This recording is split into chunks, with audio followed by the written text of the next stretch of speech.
7 of the current bottom 8 in League One are separated by just 2 points.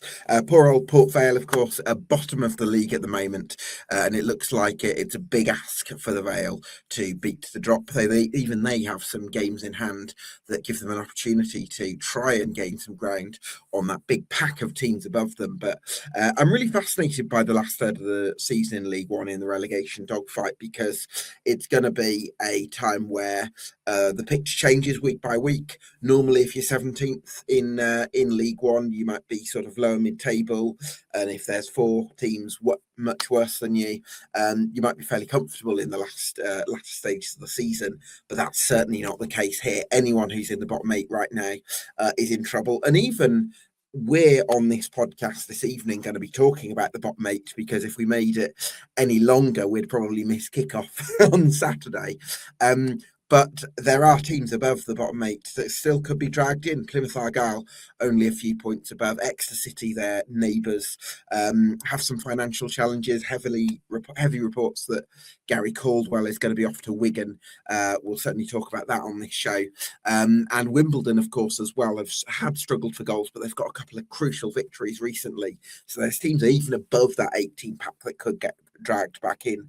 So who's going to stay up? Who's going to face that trapdoor to League Two? That's what we're here to discuss on this League One podcast.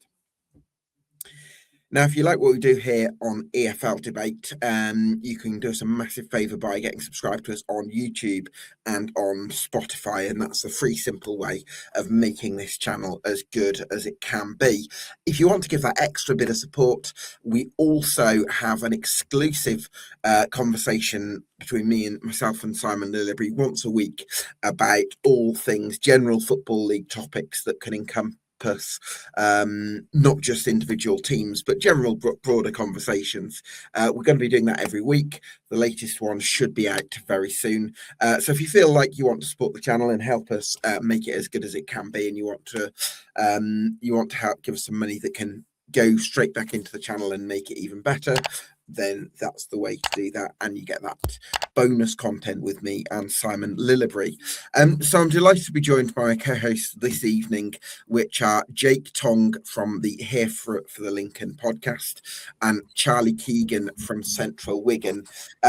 Gent, thanks so much for joining us. I'll come to you, Jake, because you're the one coming at this from a neutral standpoint, looking with interest from afar. What do you make of all the carnage in League One and how it's unfolding? Yeah, well, thanks for having me on, Gab. I hope we are done before kickoff, because we've got quite a big game on Saturday. So if we could be done before then, that would be great. It's interesting. Obviously, I'm glad that we're not one of the teams that are in it, but to watch it unfold is fascinating. I know me and Charlie have had this conversation before about how much we prefer League One this year because of its tightness. And what I also like is there are teams that are down there that at the start of the season, quite a lot of people tipped to do quite well, like playoff finalists Leyton Orient, Plymouth Argyle, when they signed, were quite fancy. Blackpool were very fancied as well. So to see them down there, I also think watching it from afar, it makes me question the jump between League Two and League One, whether it's getting a little bit bigger, purely because obviously Bradford are the only team that are doing relatively well. But you look at the other 3 newly promoted teams in Port Vale, Doncaster and Wimbledon, all are right in and amongst this relegation battle, in my opinion. Maybe only one of them probably go down, but there is a reality. There is a world where 3 of them go down. So yeah, it's fascinating, and everyone's close together. Like one win could literally get you from, I don't know, 23rd to like 17th. Like I think Doncaster went and beat Burton the other week and flew up about 5 or 6 places. So I can't imagine. I'm not living it like Charlie is, thankfully. And I know he's not really enjoying it. But I think when we talk about Wigan, obviously there's a bit of scope for brightness a little bit now that Ryan Lowe's cleared off. But yeah, I am quite enjoying it from afar. It is frantic. It is like everyone's. It's like, when you feed the ducks and you give one bit of bread out, and then everyone is scrapping for that one bit of bread. It feels like there's about 9 ducks and 1 bit of bread, and it's mental. I'm all for it. Absolutely. Come back for more duck and bread analogies. That's what we specialise in on EFL Debate. No, Charlie, I wanted to ask you about, from a Wigan Athletic point of view. It's interesting because for much of the season, Wigan had kind of ambled along in lower mid-table, I would say. Good start in August. You'd had some good patches of form, some bad ones, but were kind of often seemed to be around that 14th to 17th kind of bracket. And then it feels like it's only been in the last month or two where you've completely dropped off a cliff. Has that come as a surprise to you, or do you felt like in prior performances maybe that dip in results had been coming? No, this is exactly where I kind of started to see the season going after about September, to be honest. And it was that Right. Bolton game, that 4-1 loss, where I thought something's severely wrong here. And we never really recovered from that 4-1 loss. And it just seemed to get worse and worse. And I was hoping that the board could kind of make the change before the transfer window, especially before Christmas. I was hoping that the separation could go then, give us a really good fighting chance in the window. But they've just held on too long, and the whole club just went a bit toxic. You could see all the players just lacking in confidence, and then that 6-1 ultimately against Peterborough was always going to come. Maybe not against Peterborough; it was going to come against somebody, and Peterborough were just the team that inflicted the damage on us. And yeah, at the moment, well, I said to Jake earlier on in the season, I'm enjoying the league. I'm not so much anymore, but if I take my Wigan hat off and my League One hat on, it's such an exciting end to the season, I think. Yeah, absolutely. Heavy reports going on at the moment, Charlie, that replacing Ryan Lowe will be Gary Caldwell. This is somebody who won the FA Cup with Wigan as a player in 2013, and then 3 years later as a manager won League One, which is an interesting series of events. But certainly he was very popular for Wigan, both from his playing and managerial reigns. Would you be happy? Would you welcome his return to West Lancashire? I mean, I liked him as a player, loved him when he was our manager, but it was under very, very different circumstances. If you look at the squad that we actually won the league with, it was outstanding. It just blew most teams away in this. But we spoke to Max Power earlier on in the season on our podcast, and he was saying that his favourite of the 3 title wins that he got with us was the Gary Caldwell one. He said he allowed me to see parts of my game that I didn't even know I had before, and he developed me really well. So if it is Gary who comes in, and I imagine then like David Perkins would come with him, and he will bring his own coaching staff.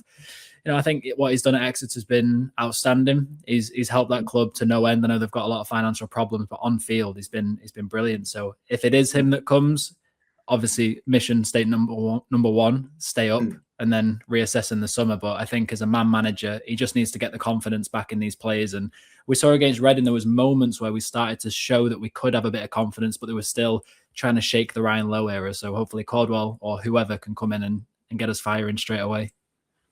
What I really like about the idea of the Gary Caldwell appointment is I think he's always been a manager that I think puts the team and the club first.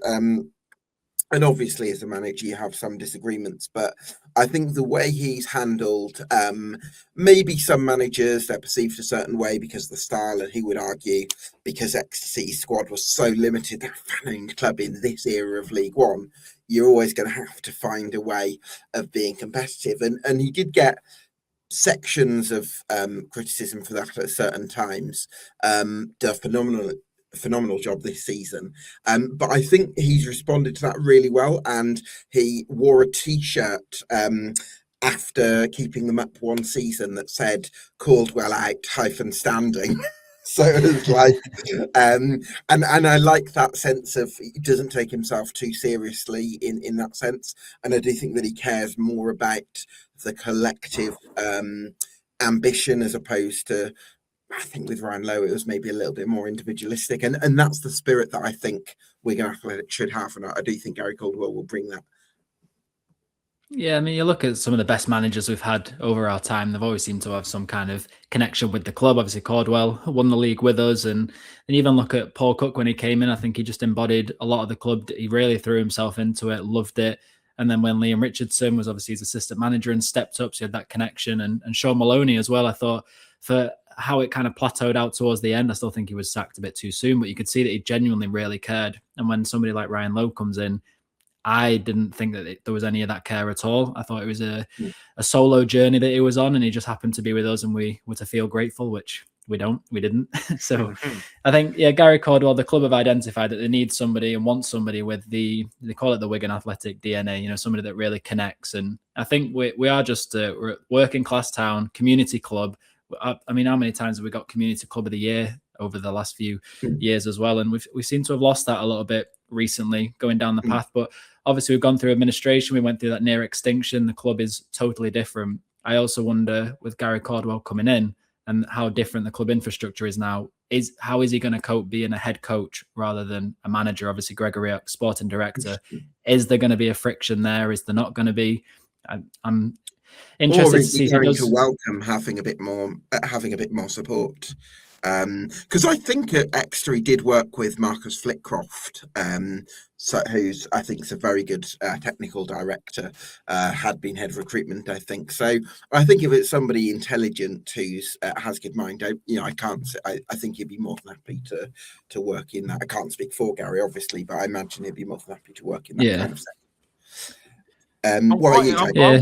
I'm quite intrigued to see how this plays out, because I like Gary Cole. I think he's done an outstanding job at Exeter to keep them in the league year on year with the budget that they've got.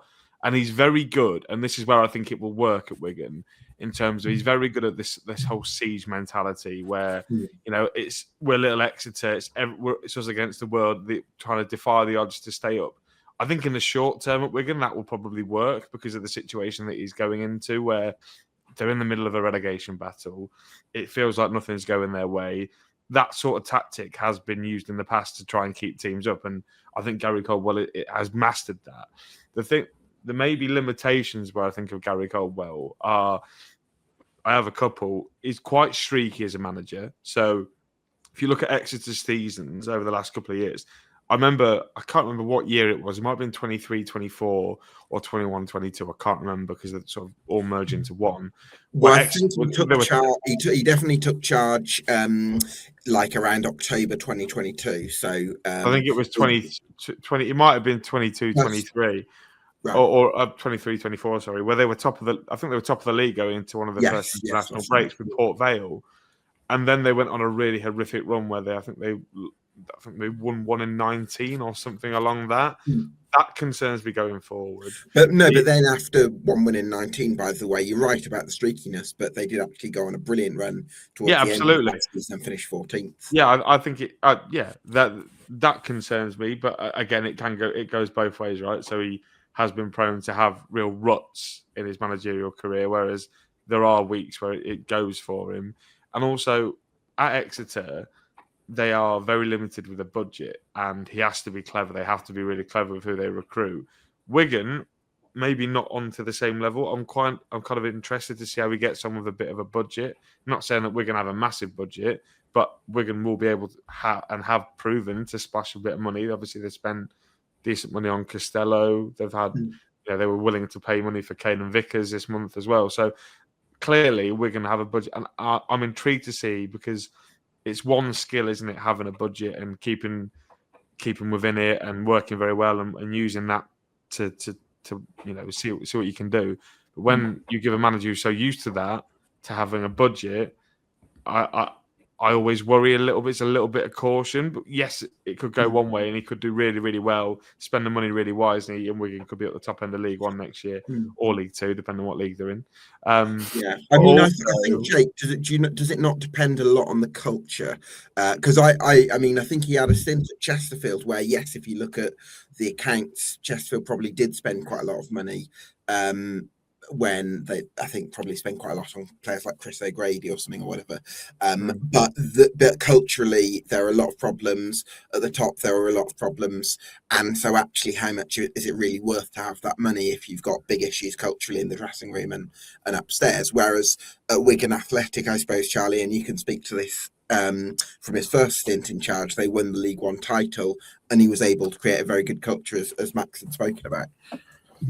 Yeah, I mean, we were a club at that point. We'd just come down from the Championship, and we were trying to get back. And Caldwell just united everybody. But like the players that we had, Yannick Wildschut and Max Power and everybody and Michael Jacobs, they were always going to do really well. But it was just that everybody was on board. And I think he was sacked too soon when we went into the championship. And I think he also feels that a little bit, that he didn't quite get to see out what he'd started. And there was a move on too much with a rut that obviously Jake is alluding to there. We'd kind of gone through something like that. So the club at the moment I remember Gregor Rioch in a fans forum last year talking about recruitment, and obviously Wigan over Exeter, I think we've got the upper hand on location as well. Like you see that we're in the middle of Manchester and Liverpool, and you've kind of got all the different clubs around. You can probably get a few more loan options coming in as well as permanent options just because of location over Exeter.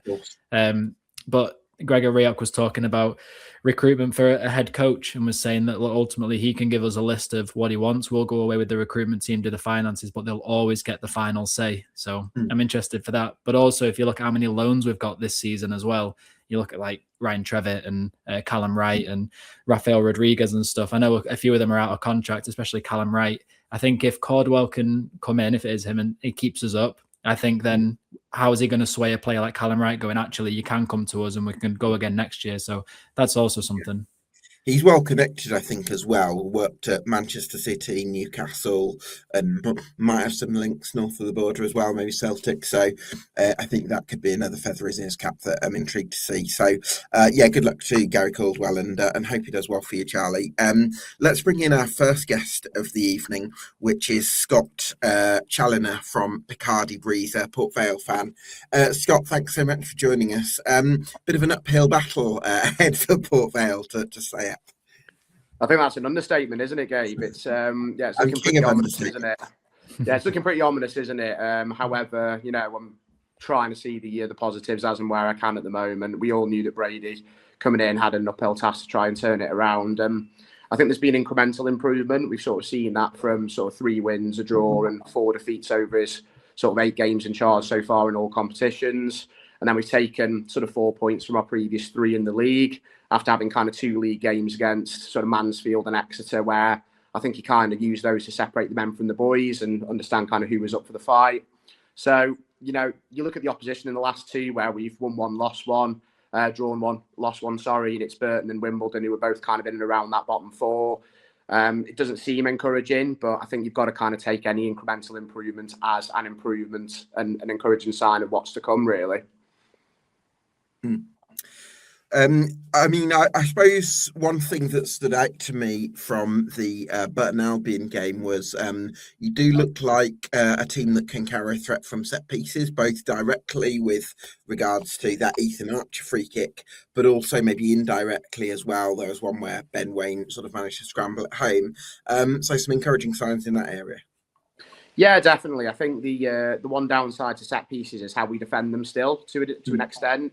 I think obviously you saw from that Burton game, we concede from a corner. Jake Beasley peels off front post and Elijah Campbell doesn't follow him, and then we concede another corner back post in the trophy match against Stockport on Tuesday as well. So defending set plays is still a little bit of a concern. I think we sort of switch off that little bit too easily, and that tendency to do that is probably why we are where we are. But it is nice to see that we do have that sort of frontal threat when we have set pieces in and around the opposition penalty area. Obviously, Archer gives us that different dimension, sort of having a crack at goal. But also, the quality of the delivery's improved from sort of dead balls and also from just open play crosses over the last couple of games, I feel. So I think we are heading in the right direction, but it's slowly but surely at the minute. Guys, anything you're curious about when it comes to Port Vale, Jake, Charlie? Oh yeah, I do just want to ask you, Scott, a little bit about what John Brady's changed, because it like you say, results have looked a little bit more positive and performances. I mean, I watched the Burton game on Saturday, the kickoff, so I thought I'd give it a watch, and I thought you were vastly improved. I thought against Wimbledon, even though you lost, I thought you were decent going forward and probably looked like you were going to score before they had that sucker brunch right at the end. What has John Brady brought in differently to Darren Moore? And do you think there's an aspect of preparing for life in League Two next season, if he doesn't pull off the great escape? Yeah, so first and foremost, answering the first question, what has he changed? So we've gone back to a back 4, certainly in possession. And he likes playing with wingers and 1 up front. Sometimes we kind of doubled it up because I think we don't have really a mobile number 9 at the club at the minute. And Brady has spoken a lot about liking to have a running 9, in his own words. The only real focal point we really have at the club at the moment is Jayden Stockley, who, great at doing the dirty work back to goal, great focal point, great header of the ball, but cannot run. So ultimately, we kind of lack that. We've not seen Martin Sharif yet, who's coming on loan from Everton, who's sort of a big 6'4" giant and supposedly a little bit more mobile. He's been following concussion protocols, so whether he kind of is going to be that between now and the end of the season, we don't know. However, obviously there is that concern over his injury record from his stint at Rotherham earlier in the season. But yeah, playing with wingers again, going that little bit more direct.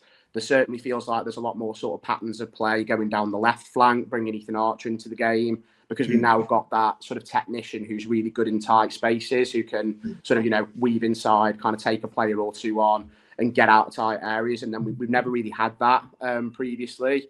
Like we had Ronan Curtis before that, didn't get a huge amount of game time and isn't really that sort of winger. And then we've almost got the antithesis of that on the other side in the shape of George Hall, who basically is kind of less effective for me with the ball at his feet, but very good at running in behind onto balls over the top, and also just knocking it past a man and just running after the ball and beating him to it. So I think you've almost got kind of two wingers who are good at very different things, and it just gives you kind of a little bit more balance as to how you want to go down either side. So, we've been hitting the flanks. We've been using Ben Waine really effectively with balls over the top. We played that way against Burton, always looked to hit that diagonal, get him in behind. And, we looked dangerous, scored a goal, won us a couple of dangerous free kicks. So I think he's identified where our strengths are going forward, and he's sort of tweaked things to try and get the best out of those players. But I think it's getting the balance right now between, not switching off at the back and not leaving the back door open, because we've seen that when we step onto teams, we aren't particularly good at picking runners up and, keeping that back door locked. So that's kind of the key thing.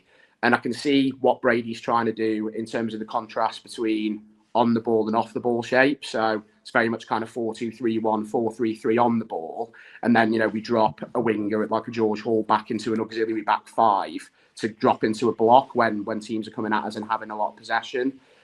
So we can see what he's trying to do. We can see that kind of fluidity coming in. But, there's still elements of the team which, probably aren't quite suited to playing that way. And what I mean is, maybe lack of energy and legs in centre midfield, not quite winning the battle, not quite tracking a man. And also, I thought midfield was going to be a strong point this season, but it hasn't quite panned out that way, has it? No, it hasn't. And I think a large part of that, certainly at the moment that we're seeing, is because we're again in a situation similar to last December, or the December before now, where we've got George Byers and Ben Garrity out of the team at the same time. And I think with Reece Walters, still a bit raw, probably not the kind of player you need in this situation either. He looked right last season in League Two, didn't he? But maybe it's a bit different playing for a promotion-chasing team as opposed to being in a dogfight where you need your big hitters. Yeah, I think he thrives in a team that's confident. I think he's very good at dropping in, receiving the ball, inviting pressure, wriggling away. But ultimately, he doesn't strike me as the kind of midfielder that when you're in the trenches will roll up his sleeves and go and win a duel for you. And then the players that do that and cover that ground, the likes of Funzo Ojo, Ryan Crowsdale, you're talking a double pivot with a combined age of about 65 there. So again, it lacks energy and legs and that kind of driving force to sort of link defence in midfield. So you need your Ben Garrity's, you need your George Byers in those situations, and it's unfortunate that we're without them. Absolutely. Scott, thanks so much for talking to us, and all the best. I'd say all the best for the rest of the season. It's going to be a big ask, isn't it? But look forward to catching up soon.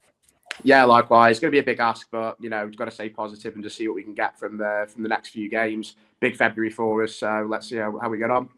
Yeah, fingers crossed for you, but and take care, mate. Cheers. No, cheers, Gabe. Take care, mate. Cheers, Scott. So before we bring in our next guest in about 5 minutes' time, I wanted to ask you guys about opposing teams that you've faced recently in this position, and I suppose coming to you, Jake, on Burton Albion. What did you make of them? Because they came to Sincil-Bank, didn't they, in January? Yeah, they did back end of January. And do you know what? Whether it's a thing about Burton playing better against better teams, I don't know. But I was quite impressed, considering this was a Burton team that are without Charlie Webster. Obviously, there was at the time there was all the speculation about Jake Beasley, whether he was going to stay, whether he was going to go. Tyrese Shade was injured, and they have dealt with quite a lot, obviously. And I was quite impressed in the way that they adapted. That obviously Lincoln like to play without possession. I quite enjoyed the way that they really sort of thrived in that, having more of the ball, because Burton Albion are a side that often do, and I think they've got some good players. Like, I think a lot of their players could do jobs for a lot of teams that are sat with nothing to play for in the league at the minute, like Lofthouse. I think Webster would be a very good addition. You're a big fan of McKiernan, aren't you? Well, good friend of mine, JJ Mack. Yeah, he's our player, Gab. That's why I'm a big fan of him. But yeah, he's they've got some good players, not just him, but Tyrese Shade. Obviously, there was some big interest in him towards the end of the window, so they've done very well to keep a hold of him. The thing with Burton, Gab, is, and I speak to Ed and I speak to David, obviously Wilson Turner, about these. They're very good at getting up for the games against the Big Six. When you look at the record, it's impeccable against the Big Six. They won away at Cardiff, they won away at Bradford. They've beaten Bolton this year. They've taken 4 points off Huddersfield this year. But it's the games against the teams down the bottom that Burton, they sort of thrive in this underdog tag. Whereas when they play teams that they could and should beat, I mean, you look at it, they've lost twice to Wigan. Sorry, Charlie. They've lost to Doncaster. They drew away at Port Vale, which for Port Vale, that's not a bad point. But for Burton Albion, who I wanted to get out of the bottom four, I would suggest that was quite a bad point. So I'm not sure what it is. I'm not sure what Gary Bowye's got to figure out. I think when they get Bowye back in midfield, he's not going to be in midfield. when they get Charlie Webster back, when they get Charlie Webster back, I think they'll be much better. And when they get Shade back playing football and Kane and Dom acclimatises to the level, I think Burton would just be fine. The other thing I would say, just adding to what you're saying there, is I think Webster is going to make a big difference to their link-up play, because I already see quite a nice pattern emerging between Udoka Godwin-Malief and Kyron Lofthouse, because I've always liked, and I don't know if you think this, Jake, Godwin-Malief, I've always liked him as an overlapping centre half. I think centre half. I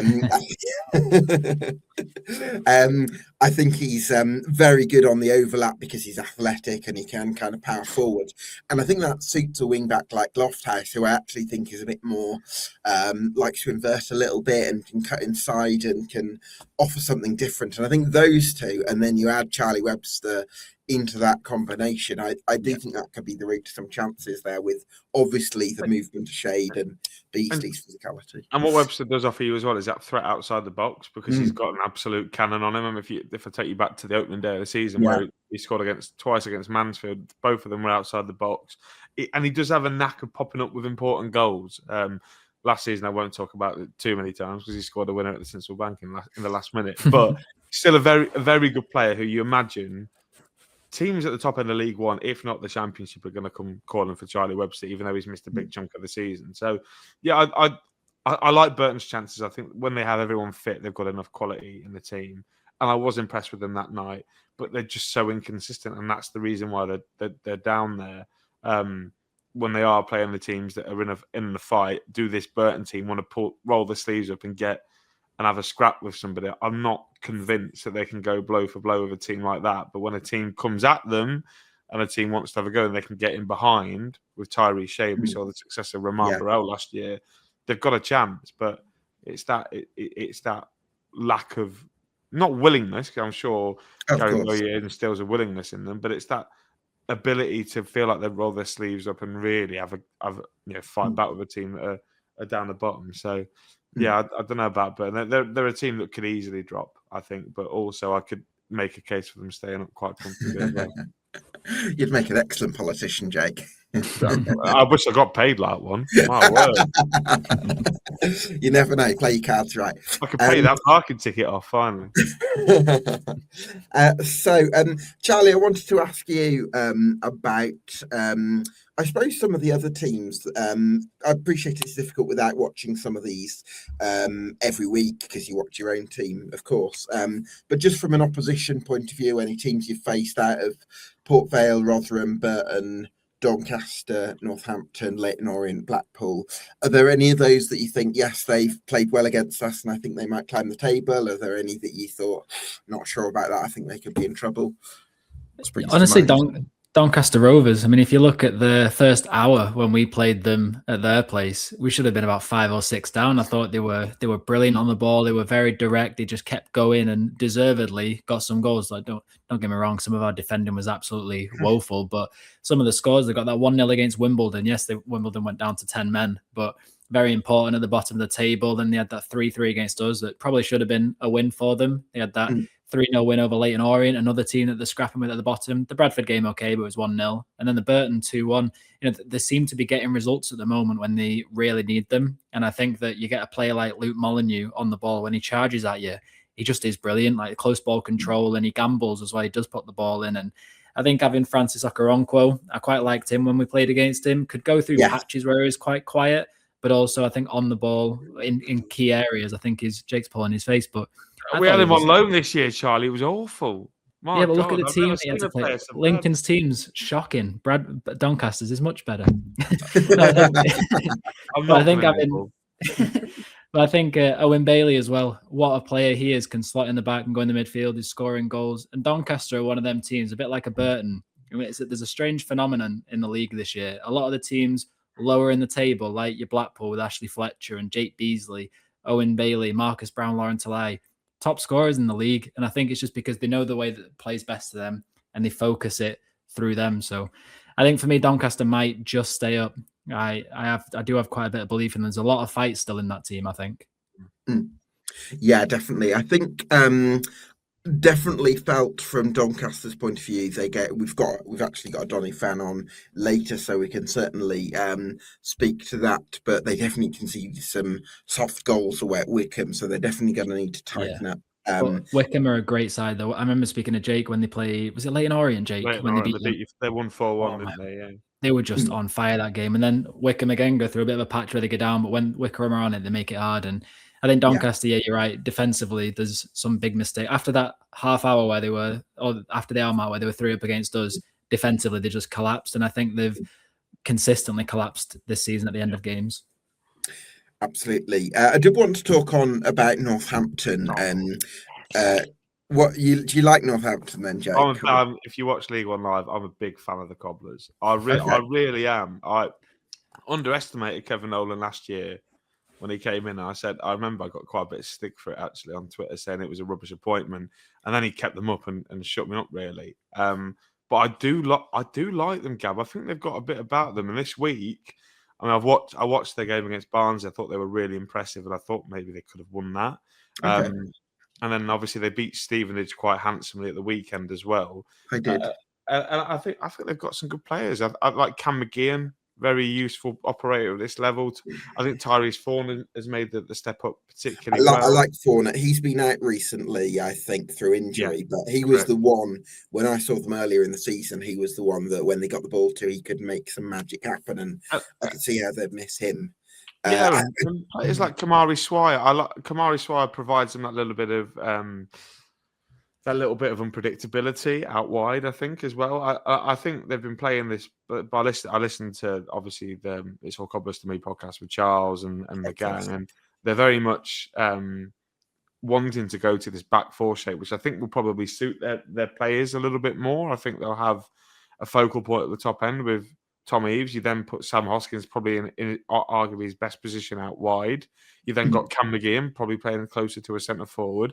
You've got 2 really good midfield options, in my opinion, in Terry Taylor and Dean Campbell, who I think have been quite relatively good this year. Sorry to put you on the spot there, Jake. Do you think they have a really good right back, though?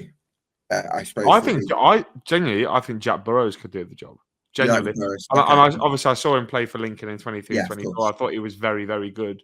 And deputised for Lass very well. Probably better on the left, but when he played as a right wing back, I thought he was quite good. I mean, they did have TJ Ioma last year, who would have been a very good player for this level, but obviously he's gone to Belgium. But I do, and I think they maybe don't have the money that a lot of these big teams have, and I think the issue around Northampton is, are they going to score enough goals? And I kind of get that. That's the thing for me. I know Tom Eaves has been in good form recently. I'm just not sure I'm quite having him at this level. He scored against Wimbledon Tuesday night in the Virtue Trophy to see him through. He scored he scored against Stevenage at the weekend, so True. 2-2 now for him. I'm sure that'll do a world of good. Jack Bell can run around. Whether he's good enough to score the goals, I don't know. But yeah, there's something about this Cobblers team that a little bit like we spoke about with Exeter, how they know they've got one of the lowest budgets. I feel like the Northampton's biggest strength, Gab, is their unity. When you look at teams down the bottom, a lot of them are divided. I mean, you look at Wigan at the minute, obviously. You look at Port Vale, I feel they're quite divided, even though they've got John Brady and trying to unify them. I don't think that has worked yet. I think you've got teams like Leyton Orient. I think that a little bit they're divided, given where they are, where they probably think they should be. Blackpool, Plymouth as well. I think there's not quite full unity behind their manager in the same way in which there is behind Kevin Nolan. So yeah, I wouldn't write them off. And obviously at the minute, they occupy a space outside the bottom four, albeit by a point.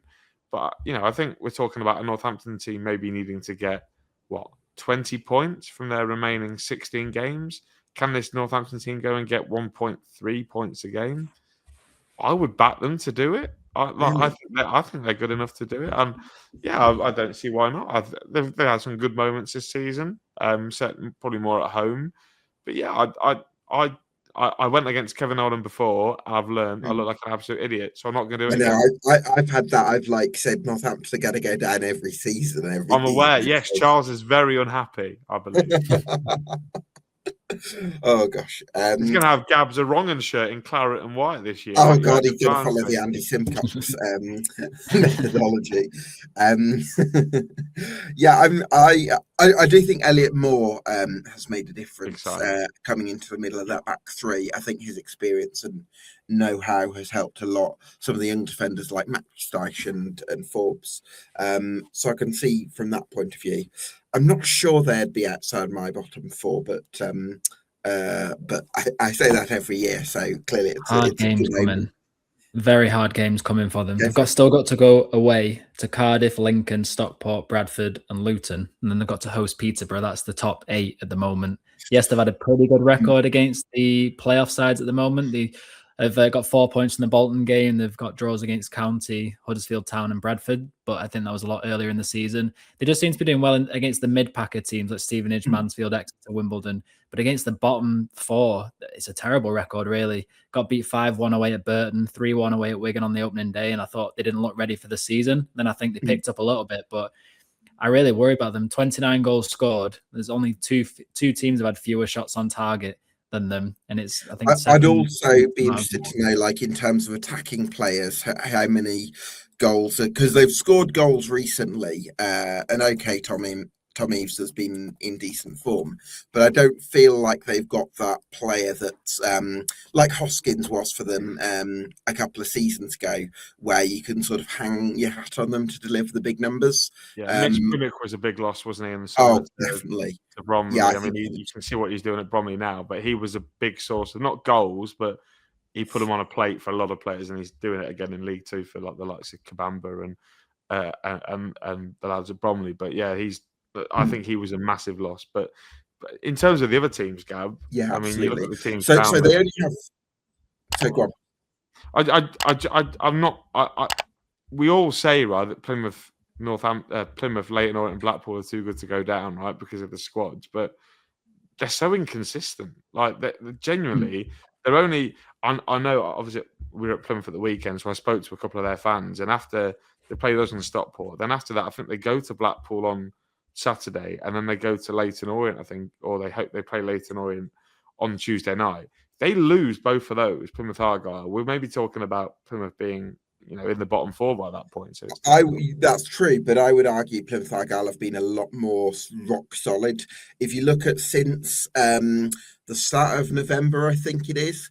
And personally, I would equate this to, maybe Derek Adams coming back in as director of football, and for that bit of influence on Tom Cleverley. And Cleverley's clearly very highly regarded internally at Plymouth Argyle. I think he's been described as one of the hardest working coaches they've seen. He's always in at 6 o'clock in the morning, and that kind of professionalism. And he's left no stone unturned. But I think Adams has helped that. And then I'm pretty sure that since, if you go back to November, they've kept defensively, they've been a lot better since then. So I would probably back Plymouth Argyle to get the extra 15, 20 points they need to stay up. But the other team you mentioned there was Blackpool. So that's a great time to bring in our tangerine guest, that is Rob Walker. Rob, thanks so much for joining us. Are you concerned? It was a great initial bounce under Ian, but after a few defeats more recently, are you concerned about Blackpool sort of teetering above the drop zone? Yeah, I think so. I think after that initial, like you say, initial start under Everett, we had a pretty horrendous January, starting in that Port Vale game when James Husband got sent off, and then we just capitulated. It's always sort of one step forward, two steps back with Blackpool. I think after the home win against Northampton, which was pretty regulation, a 2-0 win, spirits were up, and then we played Stockport on the Tuesday, and we got absolutely battered. It could have been 6, 7, 8-0. It was a real poor display, and 2-1 certainly flattered us.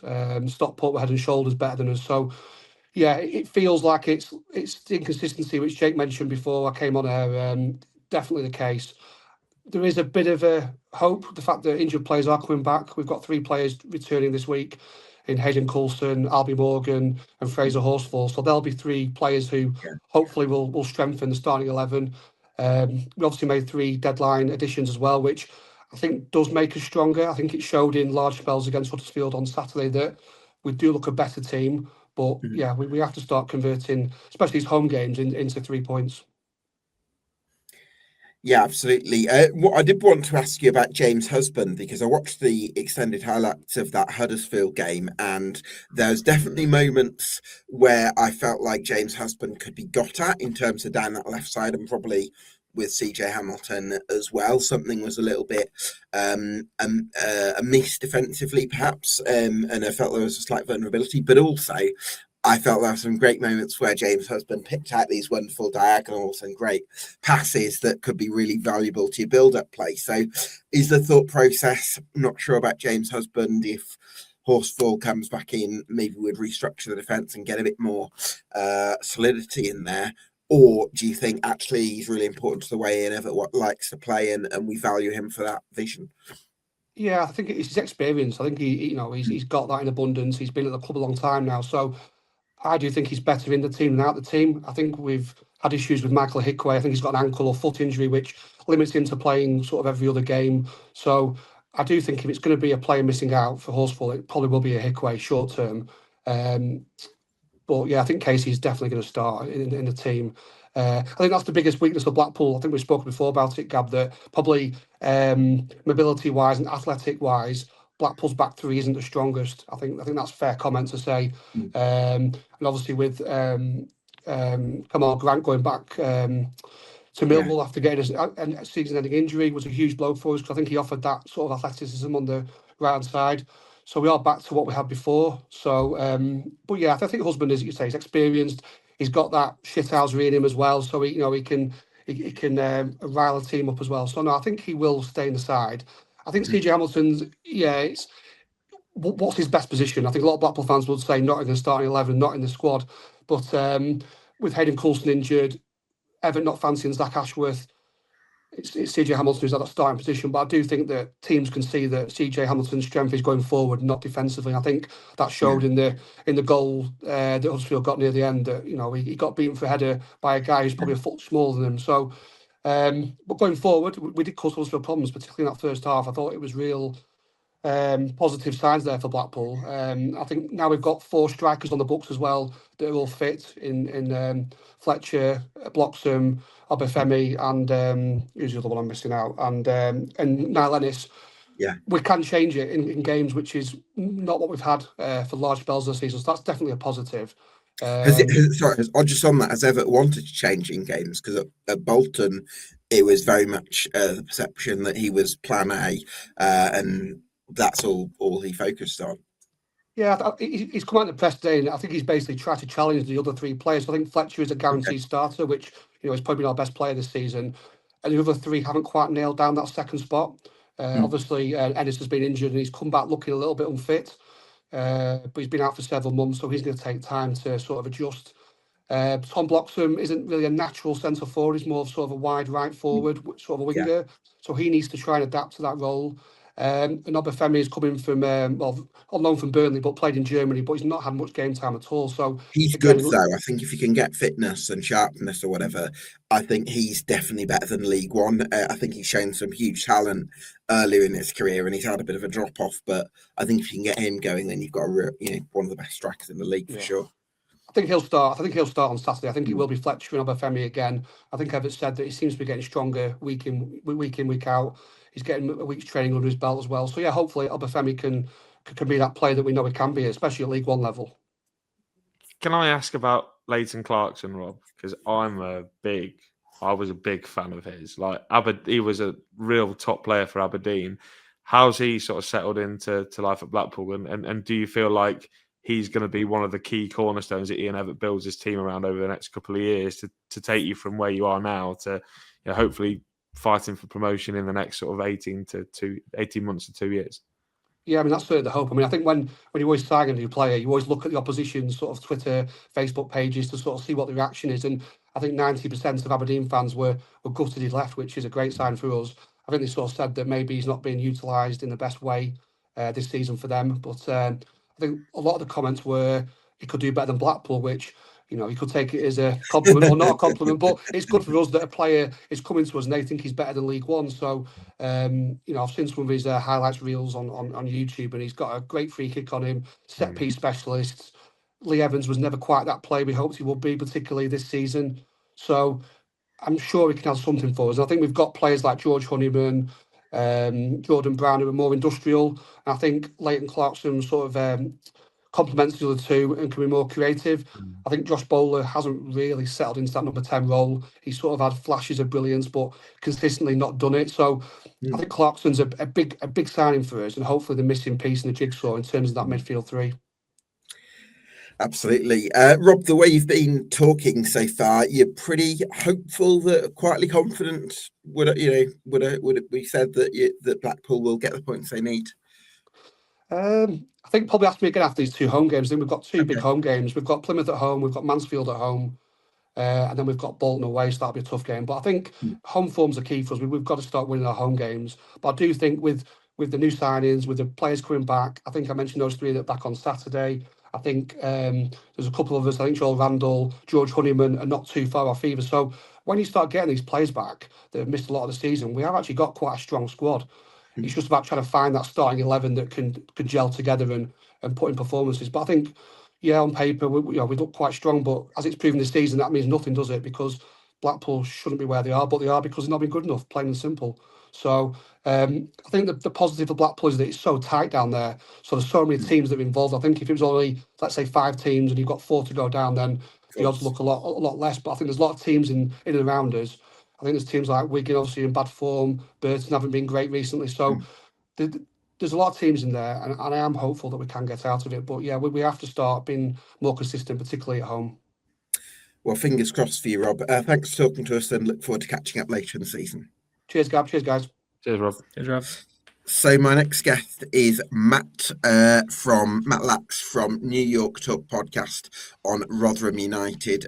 Thanks for joining us, Matt. Really appreciate your time. There'd been a bit of a initial hope, hadn't there? Get the right.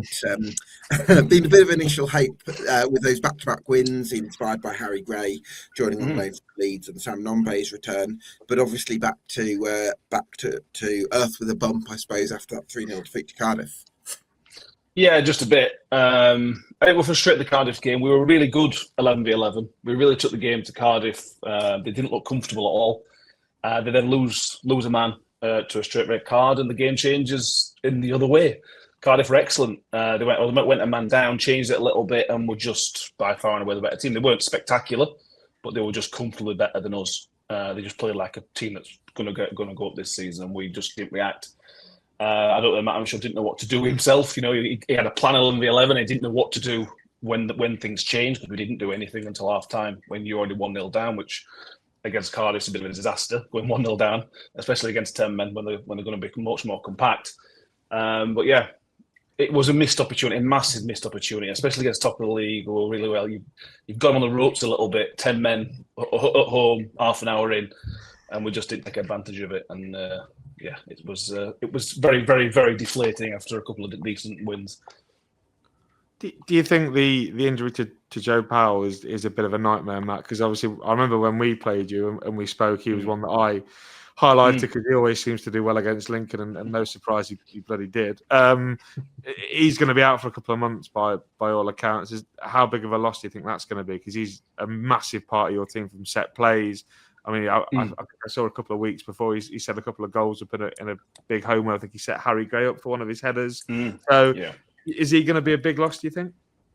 If you'd asked me a month ago, and I said absolutely not, because I think he's had an average, for his standards, had a very average season. His set pieces have been poor and everything else. But the Wimbledon last 4 games, including the first half against Cardiff, he's been the most consistent man. You know, he found that burst of energy. He kind of just goes around the pitch and floats a little bit. But he finally got into the game, finally been more aggressive. Set piece had stepped up massively as well. And then, lo and behold, hamstring goes halfway through on Saturday. So, with Dan Gore also being out as well, that's half our midfield. That's more than half our first choice midfield gone. So, I think with those two combined, I think it's huge. If Dan Gore's there, I think we get by fine because Dan Gore's is brilliant. But them being out together it's basically a disaster, to be honest. Absolutely. I just want to ask: is there a fitness issue with Rotherham? And I ask this because the amount of goals you've conceded in the second half of games is quite alarming. I think it's like 70% of your goals have come in the second half or something. And it's more that when I was watching the Cardiff game the other day, and obviously Cardiff are just a great team and they can just deflate you, but it looked to me that there was just a bit of an energy drop, and I forget who was on the ball. The Cardiff player was on the left side of the box, and there's about 5 Rotherham players around him, and just nobody trying to take the ball off him and just letting him run around. And then you see Davis's goal at the end. I think Martha just looked like he just gave up. He tracked back, running back, and then just shoulders dropped, and he was like, "Okay, go and score then." And so that's my worry: is when the going gets tough, when you've really got to dig into games, have Rotherham got that steel to be able to do it? Yeah, so put 2 points there. Fitness. I think there's question marks, and that's a big problem for me because Matt Hamshaw came in at the start of the season and said, we're going to go back to the Paul Warne way kind of thing. We are going to be the fittest team in the league. We're going to run them hard in Spain or wherever they went pre-season. There won't be a fitter team than us in the league this year. And that's just not the case. That's just absolutely not been the case. You're right, Cardiff were just miles fitter than us on Saturday. And there was countless other teams that's kind of been a similar sort of thing.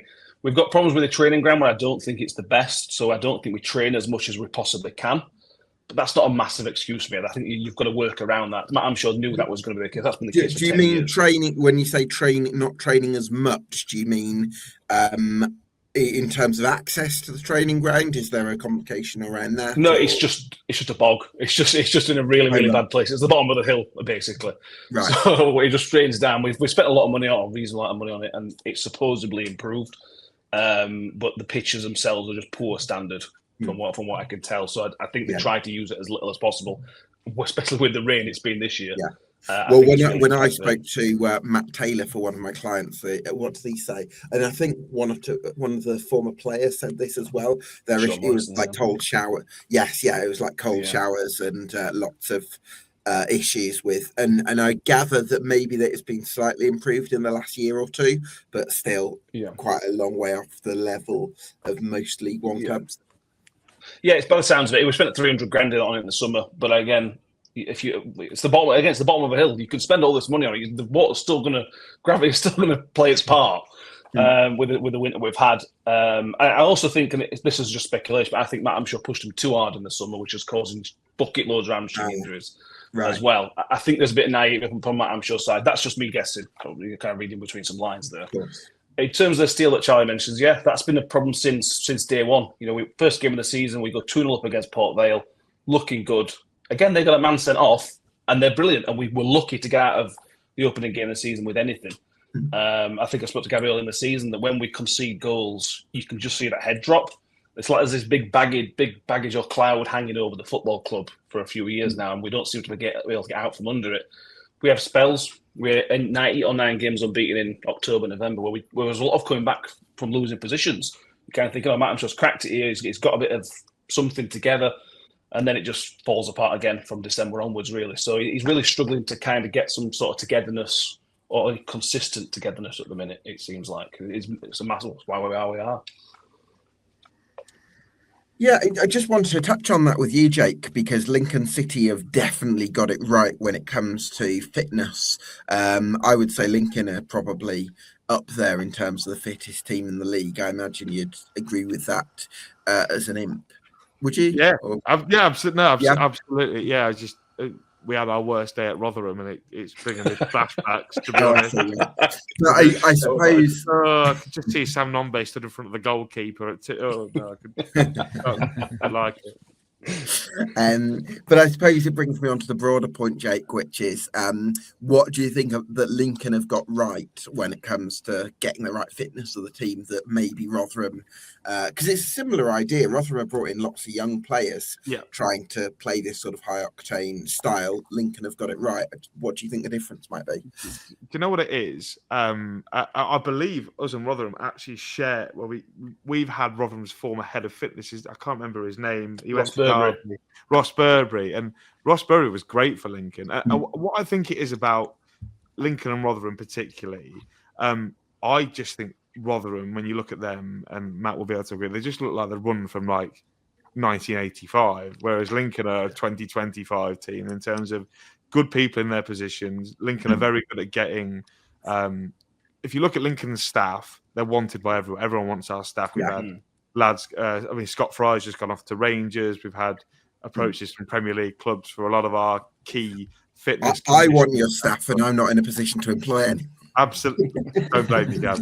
I don't blame you. Whereas I look at Rotherham, and obviously I listen to Matt on New York Talk all the time, and Mick moans about it quite a lot in terms of how just backwards it looks like Rotherham United are running, and that it sort of stems from the top, I think, a little bit because Lincoln are this forward-thinking, probably smaller club, but know how to use the resources, whereas Rotherham are under Tony Stewart. They just feel like I feel like they've not moved forward for like the last 40 years, and Matt will probably be able to tell you more. I know they've appointed someone, a non-director, recently. Whether that's going to be good for the club in terms of bringing them right up to the modern day, but I think that's generally what it is in terms of the people you employ, the quality of people that you employ. I know Matt was talking about a physiotherapist. There was a role, wasn't there, on Indeed that was up for like 20 minimum wage. And when you pay, I think one of the comments is when you pay peanuts, you get monkeys essentially. So it is a little bit like that with Rotherham. I feel like they're not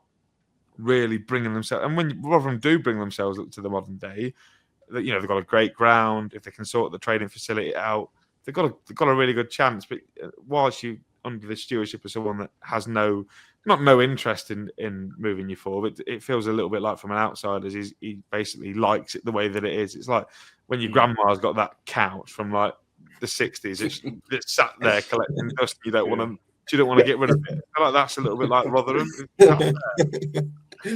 Yes. Sadly, that is fair. They did a chief executive or whatever his job is now. Came and did some interviews at the turn of the year, and he basically came out and said that Tony Stewart makes all the decisions at the football club, which is not great. I don't think it's great to have one man making decisions, but it is. Other clubs do that. The problem is he was away for the first half of the January transfer window on holiday. So what are you doing? You're the decision maker. You're the only man that can do this. And you've gone away for the most important time. It might have been a nice hotel. You never know. Oh, it would have been a lovely time. But we have brought in this independent, non-executive director. Phil Smith is a very successful businessman. Sold his business for 400 million quid. He's really well connected in the business world. He is a Rotherham fan as well. He's coming in for a fresh pair of eyes. Everything about him sounds great. I suspect well, that's the question. I suspect he's going to be kind of a middleman. If I had to guess now, again, speculation, I think he's going to come in, look at the club, look at how it's actually run, and he's got loads of contacts in America. He's on loads of boards of other companies in America. So if there is something in that, I think that's what I think. There's been loads of rumours this year that there is serious interest in takeovers. The problem is Tony Stewart is such a main character in his life. He just can't relinquish control. And it's Jake's bang on. He's holding us back. He could have sold in the Championship. What would we have been worth in the Championship compared to potentially League Two in 6 months' time? He's thrown away all that money that he could have done and almost thrown away his legacy. We're back in League Two next year. His legacy is almost tarnished as well. So it's made a mess, unfortunately, and it's his own making. Absolutely. Matt, thank you so much for talking to us, and look forward to catching up later in the season. Cheers, boys. Cheers, Cheers, Matt. Matt. So our final guest, Jake and Charlie, this is a little bit over, but are you good for stick around for another? Absolutely. I'm enjoying it, mate. Yeah. Loving it. Love it. Brilliant. Thanks, guys. So my final guest for this evening is Ainsley from Rambling Ravers. Ainsley, thanks so much for joining us. Really appreciate your time. Doncaster, we touched on it earlier with Jake and Charlie. Doncaster have some significant defensive issues. That's got to be the priority to sort out, hasn't it? Oh, sorry, you're on mute, sir. My fault. Terrible. Right. Yeah, absolutely, Gab. Look, I said in the summer before ball was kicked, I said it was crucial that we got that centre-back department in particular right after losing stalwarts like Anderson, Wood, and Olowu. I'm yet to see if we've got that right, Gab, being honest, and I've been quite open about this. I think this season you can look back at a lot of the games and we have been very competitive in a lot of these games, and we've come out on the wrong side of results when we've deserved a point or more, and it is frustrating. But the Achilles heel, the common denominator every time is defence, and TLT's come in for a fair bit of flack this season. It's easy for people to sort of blame the goalkeeper when you're conceding goals, but look. I'm not going to skirt around it. There's goals we conceded that TLT should have done better with, but ultimately it comes from in front of him, Gab. It's easy to point the things at the goalkeeper, but for me, it's that back line, it's the defence, and certainly you look at a lot of the goals conceded, it's mistakes in the build-up every time. So I watched the extended highlights of the game last time out, and I thought Wickham. And I thought Neil Byrne got far too close to Corley Woodrow because he's very much a drop in and link play striker. So you don't want to get too tight to him because that's gonna you give him the chance to play in those runners. So that was a big mistake from Neil Byrne. I thought Sterry was a little bit off it. Really liked him in League Two over the last few years, but I think against Onyedinma he had a really difficult time of it, didn't he? And then what's the other one? I think Gotts is a number 6. I think not sure he's quite got either the defensive instincts or the physicality to play that kind of role. I'd much rather have somebody like Owen Bailey in there. Lots of issues for me. So yeah, I would agree with your instinct on that game, certainly to say maybe Lewis Tyler could have done better, but actually the issues were really ahead of him. Yeah, I think it's key to any team's success, Gab. I think you look at it, I think people, it's often easy to when you've got a returning player like TLT, it's easy to look back at, last time he was with us, he did this. He had a very settled back line in League Two that season when he came in on loan, and it was an organised defensive line where he could trust the defenders in front of him. When you've got established players like Richard Wood and Tom Anderson, you know what you're going to get with them, and they might not be the play it across the floor type centre backs, but they do the basics of the job correctly. Gab, they head it and kick it when they need to. These centre backs, to me, what we've got this season, there's an emphasis on playing out from the back, which they can do, but the defensive side of the game, we're not winning enough aerial balls. We're not winning enough duels in the box. In both boxes, to be fair, you could say the same. When we're taking a cross or a corner, you don't feel optimistic that we're going to score from it, which is quite frustrating because previously under McCann we've always been good at set pieces. But yeah, I think defensively that's the key thing for me. I know you could say we need to be scoring more goals as well, but I think it starts at the back, Gab. We've got to improve there, and ultimately TLT's got to have the confidence in the defenders in front of him. And it's interesting you touch on Sterry there because he has been probably one of our most consistent players this season. I think he was just an off day for him, but I think you could arguably put Sterry in the same bracket as your Molyneuxs and your Baileys in terms of consistency this season. Yeah, absolutely, yeah. But then you look at the other side. Now it's bizarre how things work out because James Maxwell came from Scotland. I don't know if it was Scottish Championship or Scottish Premier League. I'm not sure which one he came from, but then you've got Senior who came from non-league. And if you ask any Donny fan at the minute, they'd take Jack Senior over James Maxwell. I'm not sure what's gone on with Maxwell, to be honest, Gab, but it seems to me since the injury, he's never been the same player. He gives his man too much space. There was a couple of times against Huddersfield the other night in the cup where Maxwell nearly cost us by losing his man. So yeah, it's not just the centre back department. There is issues in the left and right back position as well. But I'd say centre back is the priority at the minute. Yeah, I just want to add some numbers to sort of touch back on your Lototala point there, saying that it's not really all on him. So Doncaster, for shots faced where they're not on target, it's just a general shot. There's only 7 teams have actually faced fewer shots, and a lot of them are in that they're either in the top 6 or fighting for the top 6. So you look at that and you think, okay, that's quite good for Doncaster, with them being in the bottom 6 sort of race. But shots faced on target, there's only 5 teams have faced fewer. So it's like if you can just break through that line, you've got a great chance of having a shot on at goal. And I was talking before you came on about the Wigan game, that absolutely mental game that we played together, and how you could have been 5 or 6 up by the hour mark and it was 3. And then I thought for the final half an hour after Joe Taylor's goal went in, it was just a complete collapse. And that's when we all got, oh, we can go and try and win this or at least get a point out of it. And I think Jay McGrath was quite weak in those sort of moments, but I think it's 40% of the shots on target faced have ended up in a goal for the opponents. And that's the same as Barnsley and the same as Port Vale. And so I just think that, defensively, really worrying. But going forward, I think, like you talk about Luke Molineux, I think he was outstanding on the game against us. And I've been really impressed with him throughout League Two, but also in League One. He's a player that I really wanted Wigan to go and sign. So I think there's quite a lot of value, I think, in that Doncaster squad, where if you can stay up and eventually you want to try and get funds in to build the club, I think there's so many key assets in that team. But obviously at the moment it's just focus is staying on in the league. But there's some favourable games, I would say, that I think you've still got to play. I know you've got a few in the bottom half of the table, but a few in the mid-pack as well, and you've been quite strong in the mid-pack.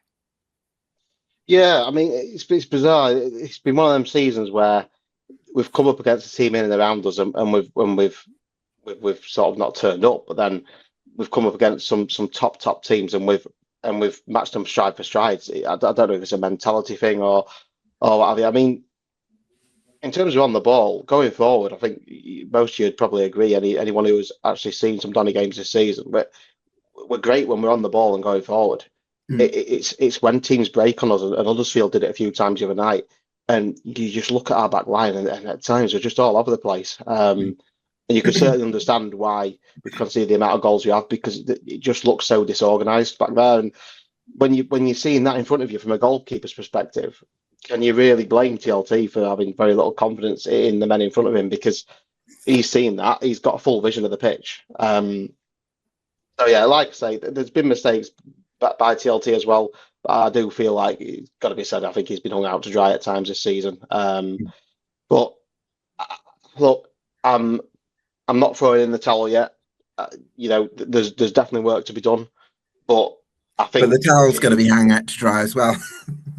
Yeah, I think we've got potential of staying up. But the key to that, I think, is got to be. We've got to be a bit more resolute defensively, and seeing games out as well. I mean, you just touched on the Wigan game there. You can't. No team can go 3-0 up at home and bottle it the way we did. It was shocking. But again, substitutions, Gab. There's some baffling substitutions this season where it really has cost us the game. And I think the Wigan one was probably an example of that. We can't really afford to be taking a Delican off. Because we just lose so much impetus going forward, and then we find ourselves getting deeper and deeper. He's the one speedster, isn't he? Like Molineux, I think, travels with the ball very well, but you wouldn't call him a speedster necessarily. Whereas I think Adelican is, so I can see why he brings a lot of value. I wanted to ask you about selection because I'm very cautious about talking about this because I don't watch players train. I'm not there, having meetings with them and everything that goes into selection. And so that's the massive caveat. But just on the Wycombe game, instinctively, I would have Matty Pearson on paper as a higher caliber centre half than Neil Byrne. If you'd asked me as a EFL fan, I'd probably rather have Matty Pearson starting than Neil Byrne. And also, I don't know, got in the deeper role than Owen Bailey, and not having George Broadbent there. There's a couple of things there that just instinctively, without having the benefit that Grant McCann and Cliff Byrne have in terms of studying everything, I'd just maybe question a little bit. Yeah, I think it's difficult as fans because we're all in the same boat, aren't we? None of us see what these players do in training, and some players, we've had players in the past where they've been shocking at training, but they've been given a match day start because they just turn up on match days. It's baffling. I mean, I can't disagree with what you said position wise.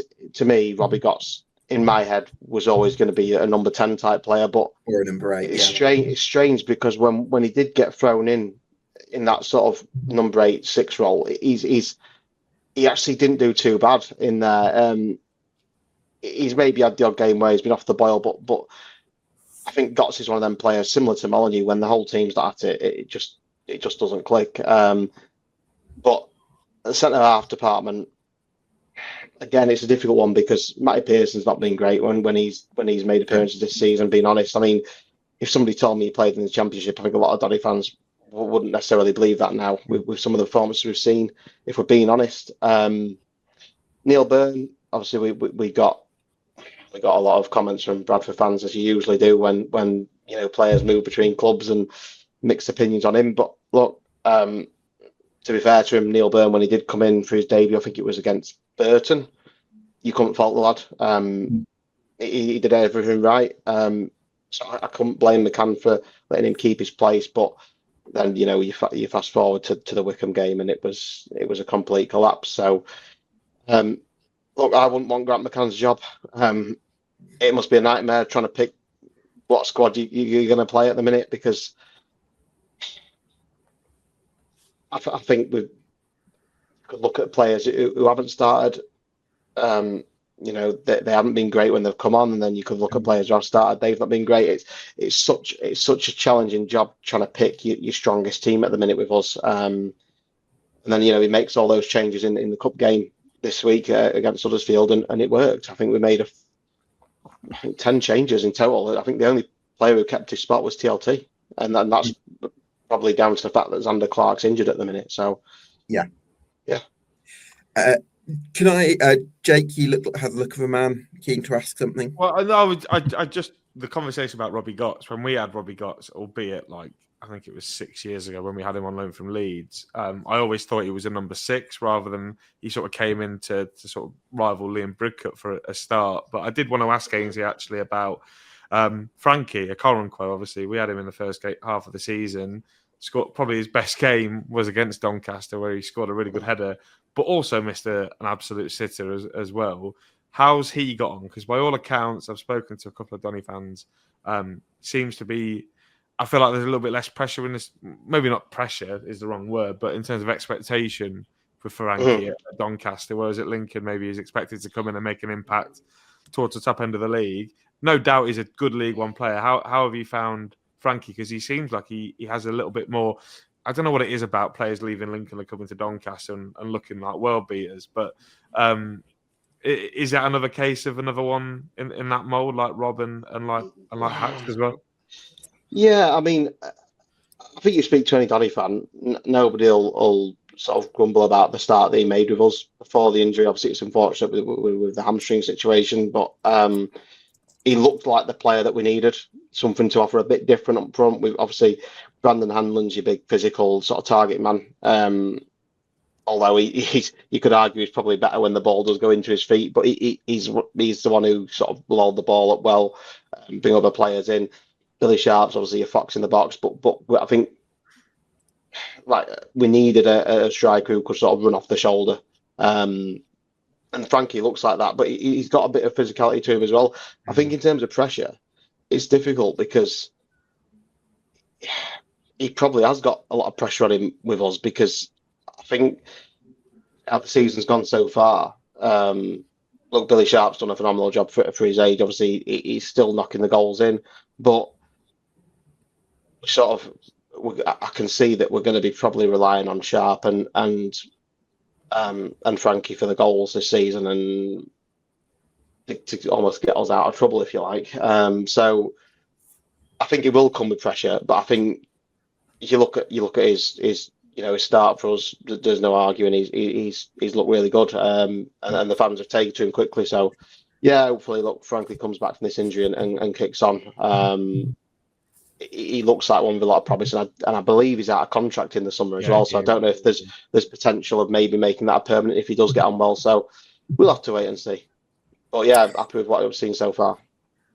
Ainsley, I mean, I think has the club been very good at staying united in this difficult time? Because I thought that was one thing that I really admired with regards to Doncaster Rovers fans in the first half of the 23-24 season, that the club stayed very much together and very much on a united front, even when results weren't what you're hoping for. Has it been pretty much the same thing this year? Yeah, I'd say we're all still united. I think there's always going to be a bit of sort of back and forth with expectations. McCann coming out in the summer and talking about promotion, I've said myself, I don't really think it was the right language to use, because younger fans especially will set their expectations on going for playoffs. I think McCann really should have used a different phrase there. Maybe it's a building job, a bit like what I think when we got promoted with Fergie. God, it must be about 10 years ago now. But he said, we want to build, and then see where we're going. Yeah. And I think McCann should have probably used similar language, because I think he's very ambitious. Very hard. Yeah. And there's nothing wrong with that, Gab. There's nothing wrong with that. But I think coming out there and saying it the way he did, I think it put some expectations in there. But we're still all backing him. The fans still sing his name after every game, still sing his name before the games. McCann's got full backing from the fans.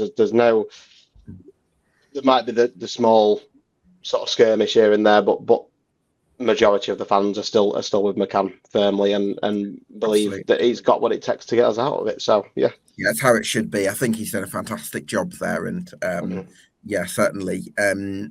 Hopefully, you can beat the drop. Do you think you will? Yeah, I think if like I say, the primary focus for me, I know people talk about goals, but for me, it's like I say, if we can tighten up that defence and just be a bit more resolute and seeing games out as well, not repeating what we did at Wigan or against Wigan at our place, should I say? So, yeah, we need to be tighter at the back. And look, Cliff Byrne, very successful career as a centre half. So hopefully he can work his magic with the back line, and hopefully we can start seeing a few more clean sheets as well and build from there. But yeah, if we get it right, yeah, I've got confidence we can stay up. Great stuff, Ainsley. Thanks so much for joining us. Cheers, Gav. See you later, lads. I did want to briefly touch on Leyton Orient, another team that I think at their best they can be very dangerous coming forward. They've got some very good attacking players that I like, especially when Aaron Connolly's back. I think Dan Ballard's one of the best forwards in the division. They've got players like Ollie O'Neill and Theo Archibald who I think can create. But at the same time, spinally, they seem to have had some major issues. So just wondering what either of you think of Orient and whether that there's a possibility that they go down. I thought they were one of the best teams that we played this year, Leyton Orient, actually. You were there, Gab, so we lost. What a surprise. Yeah, I do. I like what they've got going forward, but like you say, they're a little bit like Doncaster in that way, where they're electric going forward. We didn't even speak about Elliot Lee there with Ainsley, who's made a really big impact going in at Doncaster, and he'll add to Bailey, who's scoring the goals. He'll add to Luke Molyneux. But with Leyton Orient, you've got Ballard and Colley, who are clearly so far better than anyone else that's on Leyton Orient's books. You do feel like that might get them out of jail, but then going backwards as well. But like I don't think Richie Wellens helps the situation at this. I don't think Richie Wellens is built for this kind of season. I think last year is more what Richie Wellens is there for. Slightly underdog. Almost like Grant McCann in a way, isn't it, Jake? Yeah, it's like similar. Very ambitious manager, and sometimes it's difficult when the team isn't quite ready to meet those ambitions. It can bring its own challenges because difficult skill set, isn't it? From getting a team to being the underdog to get themselves promoted to being a team that's viewed as being way too good to go down, but it's still a different skill set to try and communicate that with your players about the messages that you want. And I think Richie Wellens is going through that at the minute, because I'd probably have him as one of my top 10, top 5 managers in League One. I agree. Given what he's done at Leyton Orient and Swindon and at various other jobs, and how high he would be for other championship jobs if they become available. But defensively, they've let Omar Beckles go this month, Gab, and I just thought that was the wrong move. He's obviously gone to Gillingham, and you can say he's maybe not had a fantastic season this year, but he was so pivotal for him last year. Just in terms of continuity at the back, I feel like they've not played. I mean, I'm sure we can speak to Parksy, but I'm not sure they played the same centre half pairing at all really this season. No, I think they've had some massive issues. And thanks for Martin for getting involved on the chat. But they've had massive issues in goal where they'd had the keeper that they'd got on loan, Tommy Simpkin. Tommy Simpkin, thank you. Yeah. And he got, and then they Tim Cahill, not Tim Cahill. Killian Cahill, there we go. I think he might have got injured, and then they got Daniel Backman, and he got injured on the first day of training. And so in terms of that experienced spine, in terms of holding midfielder, centre-half, goalkeeper, they've not really had that continuity. And I think that's been a massive challenge for them to overcome. Combined with the fact that it's a rebuild anyway off the back of losing 5 or 6 key players last season. So, it's been a challenge. Difficult losing a load of key players and coming back next year. It's a real skill that you've got to be good at. Hey, Gab. Yeah, and Martin has helped saying El Mazzuni and Connolly and long-term injuries, which certainly doesn't help them. So, really difficult season for Leyton Orient. Do we think they're still a bit of a classic, a bit of a step above in terms of what they can do at their best? A bit of a step above some of the other teams that we'll talk about. I think so. I don't know what you think, Joe. I don't think Leyton Orient will go down. They're not one that I've got earmarked to go. I mean, you look at their home form has been fantastic against 6 of the top 7. They've not lost any games at home. They've got 2 wins in there, a few draws. Away record has been really poor for Leyton Orient this year. But I will say that game against Stockport County, where they went away, Josh Chris Cogley was sent off. But I really did think that Orient did enough in that game to feel quite hard done by. They didn't get the win. I think Theo Archibald had one rifle off the crossbar. Yes, he had a lively moment. Ollie O'Neill got saved by Ben Hinchliffe, a really good save, but then also had one cleared off the line. So I think Orient can feel quite hard done by that. They didn't get 3 points there. If they had another 2 points, they'd be 4 above the drop. So I think I just really like them when they're on fire. Like you say, Don Ballard has been really good. Ollie O'Neill, I think he's great. And I just think they're not exactly the same, but I think they're going through something a little bit similar to what Blackpool have been going through this year, where they just can't seem to get that 11 that, really fires. And when they do get somebody, then somebody might go like Tommy Simpkin, a bit like Daniel Imre went from Blackpool. And then, like you say, Beckles has gone, who I thought just caged Christian Sadie for the whole game when we played them earlier this season. He was fantastic, but they're a good side. And I don't know if Aaron Connolly is going to play again this year, but if he does, that'll give them a good little fire in towards the end of the season. Some really important games coming against the bottom half. Right, Jake, give me 4 names, teams that are going to go down. Port Vale, Rotherham, Wigan, Burton, Doncaster, Northampton, Leyton Orient and Blackpool. Right, okay. Time to make some enemies. I've been against Port Vale all season, so I don't care about their effort. No, but Port Vale are gone. I don't think John Brady's going to turn that around. I think they're very much planning for life in League Two, aren't they? As much as I love Matt, I don't think Matt Hamshaw is going to keep Rotherham up either. Although they've got Sam Nombe and Harry Graves found the net recently, I just don't know if they're going to be able to. I don't think they're going to be able to keep the ball out of the net enough times. They conceded the second most in the bottom 4. Oh, I'm teetering. I think a lot about Wigan, Charlie, depends on the appointment. Like if it's Gary Caldwell, then instantly I think I'd be way more confident. I agree. But if it's not Gary Caldwell, then I do struggle to see a world where this Wigan team, as good as they are, as good as the individuals are, I think if they give it to someone like Glenn Whelan between now and the end of the season, I think that would be a bad decision, as good as a coach as Glenn Whelan would be. But Charlie's my friend, so I'm not going to say Wigan. Burton. You can put him I'm resigned to relegation at this point, unless the appointment's right. So you can put him in if you feel it. I still think Wimbledon are going to go down. I still think they might. That run, like I know they're on 38. They probably only need 15 points to stay up, 5 wins. But they faltered big time for 2 or 3 months, and they were bad in that 2 or 3. So I still think there's a team maybe north of the ones that we've spoken about tonight. Like if Gary Caldwell leaves Exeter to go to Wigan, Exeter might find themselves in a world of pain as well. They could comfortably drop. So I think I'm going to go Rotherham, Port Vale. I can't say Northampton are going down because I've literally been their biggest cheerleader all night. So I'm gonna have to say Wigan, Charlie. I apologise. Okay. Yeah. I'm gonna say Port Vale, Rotherham, Burton, and Northampton. In that order. Do you think? I haven't thought about the order. Yeah. Maybe. You want to lift the bottom 4 title, Charlie? I think Port Vale, I think John Brady had such an uphill task as soon as he came in, and I think they were just left in a pretty poor situation. Since he's come in, they're still in the bottom 4 with just 1 win, 1 draw, 3 losses. They're in there, funnily enough, since John Brady went in, they're in there with Northampton, Wigan and Bradford in the bottom 4, which is quite strange. But yeah, I think Port Vale, I do think they'll finish bottom. I think they're giving it a good go. Very unlucky not to win against Burton. I think the other night, I think they did just about enough. They had 1 cleared off the line, but it's just not enough at this point. I do think Rotherham will go down. I'm really concerned about how many goals they concede in the second half. Like I was talking before about just the energy, and they just look like they just give up against Cardiff. And at this point, you got to scrap for anything, no matter the opposition. So I'm a little worried there. I'm going to have to put Northampton in the bottom.